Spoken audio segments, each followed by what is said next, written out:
Scotland and Italy, Six Nations 2022, 33 points to 22.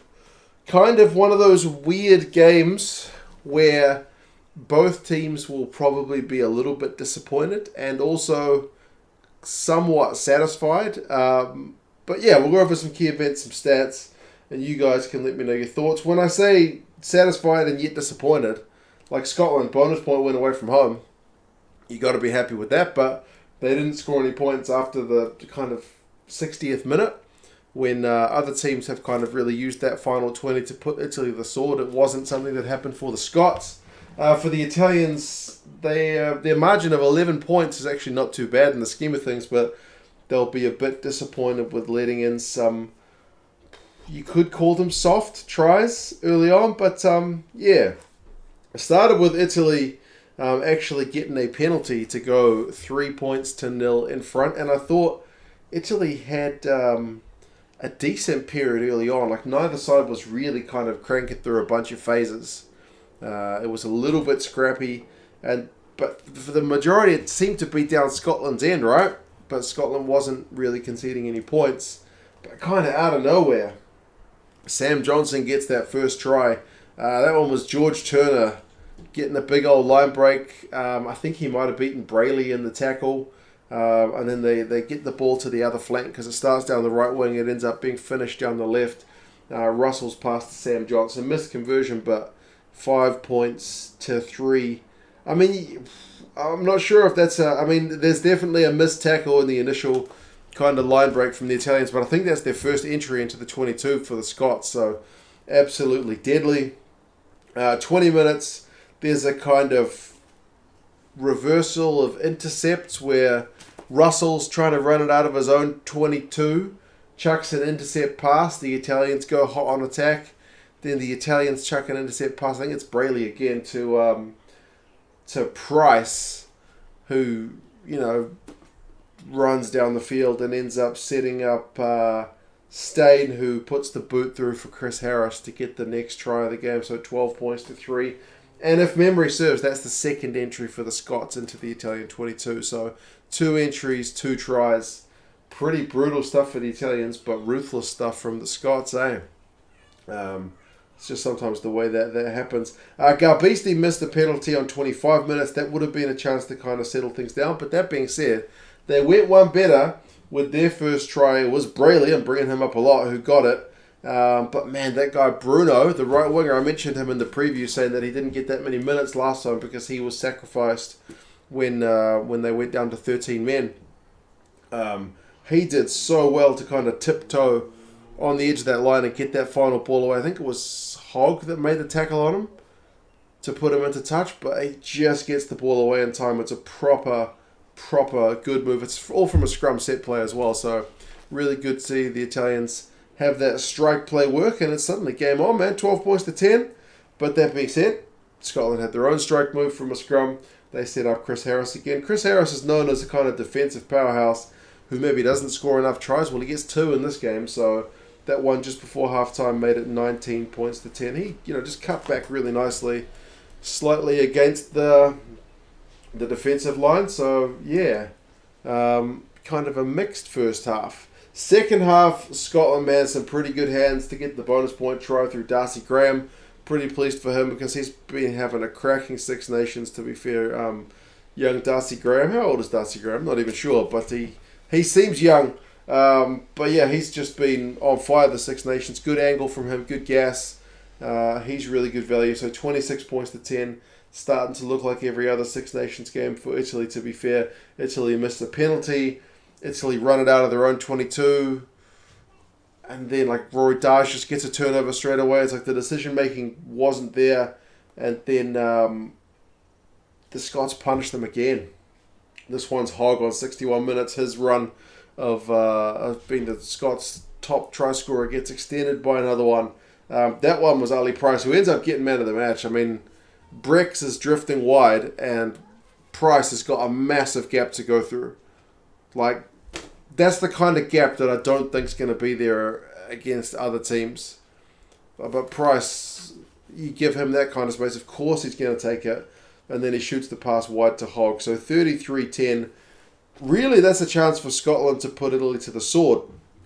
Go on and get 40 plus points, but they don't get it. And the next two scores are all the Italians. So the Italians win the final quarter of the match, if not the match itself. So pleasing for Capozzo, the youngster, who had a lot of involvement in this game, to be fair. Like, he comes off the bench and he gets his hands on the ball a fair amount. He gets a try on debut. You got to be pretty pleased for him. I think he stepped hog in his run over the line.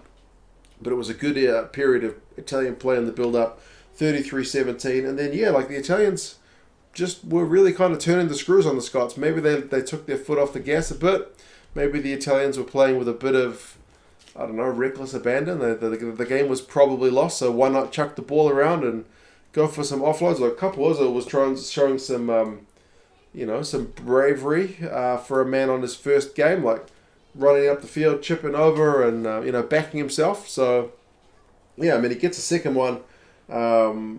That one was, he'd had a few good touches in the build up to it as well. But Ruzza had a good carry, and just the Italians going through some good phases. It was quite pleasing to see. So, the game finishes 33-22. So, as I said, I'm a bit mixed. Like, if the Italians, defense holds a little bit more earlier, and that's a different game. But also the Scots, if maybe they keep playing with that same intensity, then, as I said, they probably get 40 plus points. So, this kind of weird territory where it's just in the middle of both. Stats-wise, run meters 542 to 636. That's pretty high. One of the higher lots of games this weekend. And as I said, sometimes it was proper helter-skelter, coast-to-coast stuff. Possessions, 51-49. So is territory, so it's pretty close. The Italians just edging that. Tackling, 138 made by the Italians, 157 made by the Scots. But the amount attempted was about the same. Just the Italians' tackling percentage is 78. 78 is tragically low, I'm afraid. Like, that's just like the English and the Irish, 92% for the Irish, 85 for the English. Like, and 85 in the Six Nations is on the lowish side. Like, it's probably, like ABC, it's probably like a C. So it's okay. It's a pass without being fantastic. The Scots were 84%, so like I said, they could probably look to improve a bit as well, because their defence has traditionally been pretty stingy, but they did concede 22 points, which Stuart Hogg kind of acknowledged in the post-match that, there's not that many times you concede 22 points in a Six Nations match and still win, but it was just one of those things. Clean breaks, 11 by the Scots, 7 by the Italians. That's a lot. That's probably more than most of the other games combined. Have I written down? It was 6 or 7 clean breaks in the English and Irish game, whereas the Italians alone had 7, and then the Scots had 11 on top of that. So that's a crazy high amount. Penalty count's pretty low, 7-8, so the Scots conceding one more. The Scots, 11 knock-ons to the Italians, 5 is maybe one area where they were a little bit kind of lackluster. Individuals, Capozzo, like I mentioned, 57 run meters, a clean break, 5 defenders beaten, and 2 tries from the bench is not a bad shift. Halafihi made 73 run meters, a clean break, 2 defenders beaten, and 13 from 14 tackles. They're big number 8, so he had a pretty good shift as well. Hogg has 166 run meters, 2 clean breaks, and 6 defenders beaten. That's a shift. Price, man of the match, 95 run meters. I don't know if I've ever seen him get that many.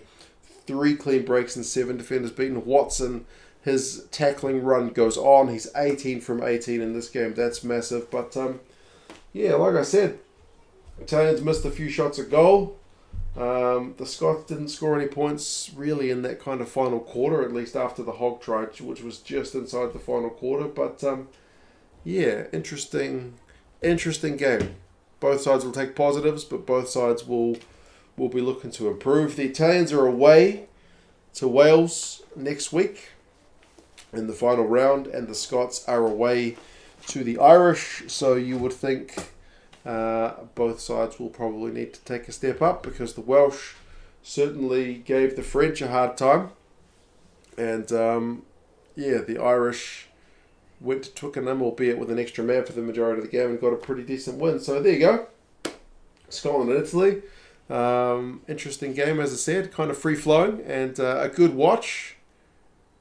But yeah, I'm still just kind of down the middle about it as to, I guess it's just happy days. That's kind of a neutral result. But anyway, you guys have any thoughts? And I'll see you guys again soon. See you later.